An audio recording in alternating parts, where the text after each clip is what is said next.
Now, let's review some key concepts from Chapter 8 of your textbook. As a heads up, I will be referring to several pages of your textbook in this video. Variable pay and benefits can help companies increase employee job performance and retention. Variable pay is compensation that is tied to performance. Pay for performance is often used interchangeably with the term variable pay. Incentives are tangible rewards that encourage or motivate action, in which therefore may be related to pay or even be broader. Incentives can take many forms. They can include profit sharing, recognition and reward programs, bonuses for performance accomplishments, and money for successful team results. A successful plan may include a combination of these incentives. Please review Figure 8.1 of your textbook on page 164 to see a variety of possible incentives. Individual incentive systems tie personal effort to additional rewards for the individual employee. Conditions necessary to use individual incentive plans are that individual performance must be identifiable, individual competitiveness must be desirable, and individualism must be stressed in the organizational culture. The most basic individual incentives are piece rate systems, meaning that the wages are determined by multiplying the number of units produced by the piece rate for one unit. Employees may receive additional compensation in the form of a bonus, which is a one-time payment that does not become part of their base pay. In designing group or team variable pay, organizations must consider several issues. The main concerns are how and when to distribute the incentives and who will make decisions about the incentive amounts. If you haven't, please review details on these issues, which you can find on page 166 of your textbook. An organizational incentive system compensates all employees according to how well the organization as a whole performs during the year. Two common organizational variable pay systems are profit sharing and employee stocks plan. As the name implies, profit sharing distributes some portion of the organizational profits to employees. On the screen, you can see some of the primary objectives, including that it increases productivity and organizational performance, attract or retain employees, improve product or service quality, and enhance employee morale. There are also a number of drawbacks associated with profit sharing plans, including disclosure of financial information, variability of profits from year to year, and profit results not strongly tied to employee efforts. Most companies provide benefits to workers as part of a total reward package.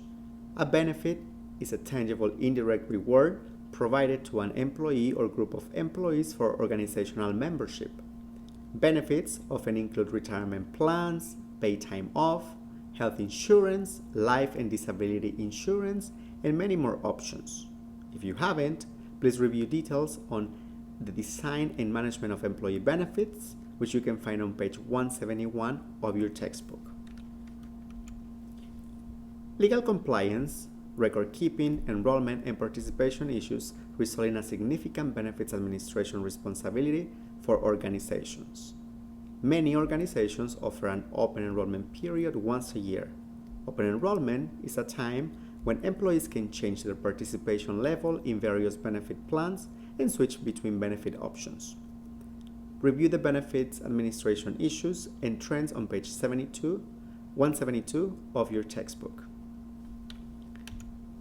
Employees generally do not know much about the values and costs associated with the benefits provided by their employers. This is in large measure due to ineffective communication by the company.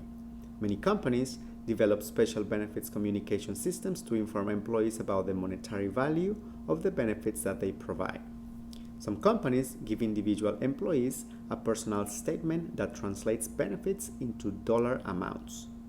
The Employee Retirement Income Security Act, or ERISA, requires that employees receive an annual pension reporting statement. A wide range of benefits are offered by employers.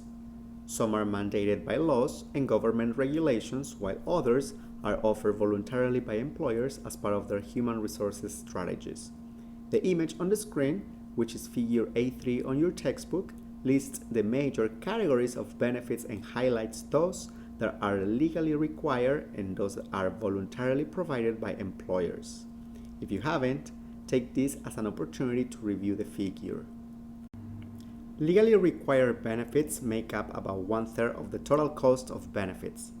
Check more details on legally required benefits on pages 174 and 175 of your textbook. The aging of the workforce in many countries is affecting retirement planning for individuals and retirement plan costs for employers and governments. In the United States, the number of citizens at least 55 years or older has increased significantly in recent years, and older citizens constitute a large portion of the population. Unfortunately, most U.S. citizens have inadequate savings and retirement benefits to fund their retirements.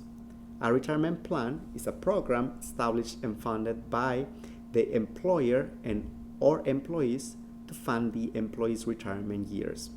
Organizations are not required to offer retirement plans to employees beyond contributions to Social Security. There are two broad categories of retirement plans: defined benefit plans and defined contribution plans. You can find details on both on page 176 of your textbook. Workers seek out companies that balance work and non-work obligations and offer family-friendly benefits. The major legal requirement regarding family-oriented benefits is the Family and Medical Leave Act, or FMLA. The FMLA was enacted in 1993 and amended several times.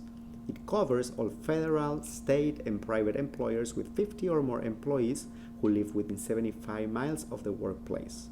Only employees who have worked at least 12 months and 1,250 hours in the previous year are eligible for leave under FMLA. The law provides for unpaid leave.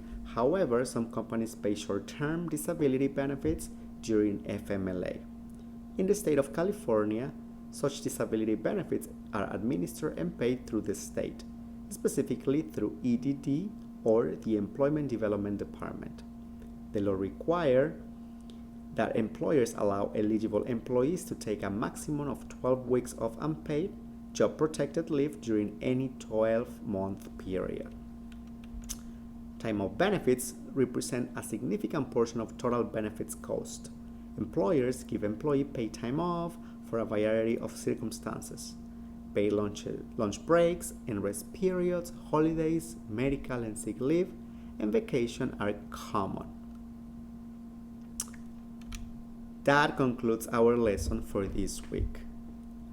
Please remember to submit your initial post in the discussion boards for discussion number 9 and discussion number 10 by Wednesday. They are titled Pay Transparency and Most Valuable Benefits. So yes, this week we have 2 discussions to engage.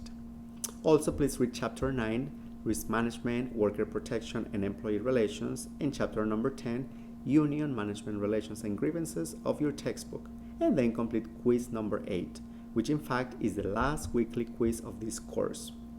Also, please remember that you need to respond to at least 2 classmates by the end of the week on both discussions in order to get full credit.